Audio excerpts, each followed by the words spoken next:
Life Adventure News.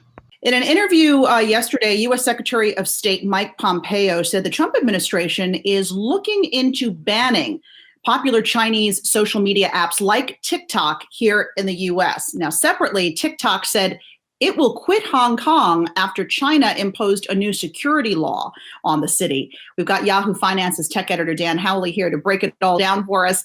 Good morning, Dan. I want to start with Pompeo's comments first up.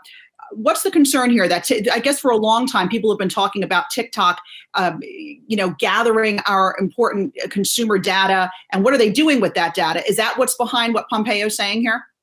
Yeah, there's concerns, obviously, that being a Chinese company, ByteDance, the main company behind TikTok, that user data from within the U.S. could make its way into mainland China, and then they would be able to then funnel that to the People's Republic of China army, and then that would then expose user data from the U.S. to the Chinese army. And I think that's really the fear here. It's something similar that we've seen from other companies. Zoom, for instance, is one of those that has been feared. Huawei, obviously, that's the reason why the U.S. has the ban on Huawei technology for 5G networks. But for TikTok, this really comes down to, is user data being used and then sent back to China? And according to ByteDance, the company behind TikTok, that's not really the case. They have they say they have a U.S. Head of the company.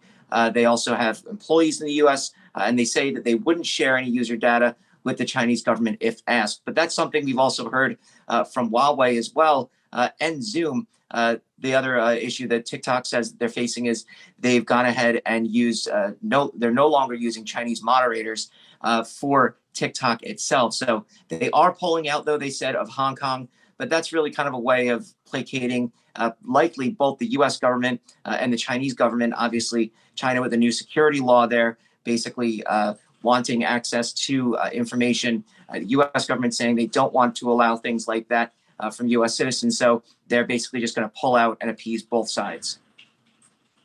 Dan, is one of the read-throughs here that TikTok's overall business might have a lower total addressable market? I don't think so. Hong Kong is a much smaller area. They don't really make much money out of Hong Kong itself.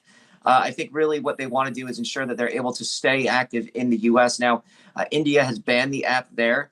TikTok and ByteDance, they're making pleas to the Indian government saying, look, we have employees in India, basically the same type of conversation they're having with the U.S. We have employees there. We're not going to share anything with the Chinese government or the People's Liberation Army if we don't have to, or even if we're asked.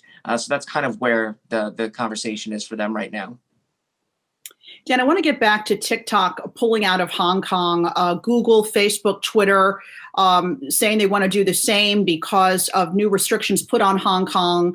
They don't want to give up user data the way they are requesting. Is this the right move here? What are the larger implications for big tech?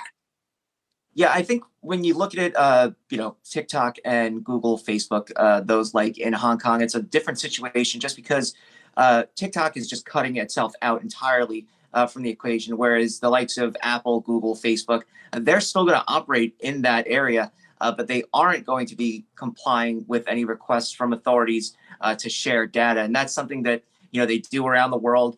They do cooperate with governments. Apple, for instance, cooperates with the Chinese government. All of the tech companies will say the same thing. We comply by local laws. And that's something that, leaders in the U.S. have obviously taken issue with.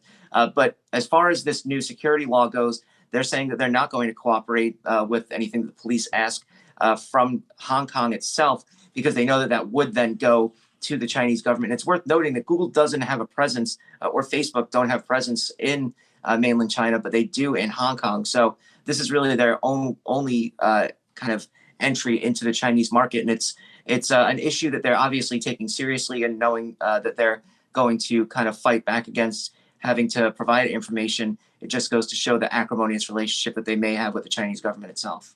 Yeah, for sure. All right, Dan Howley.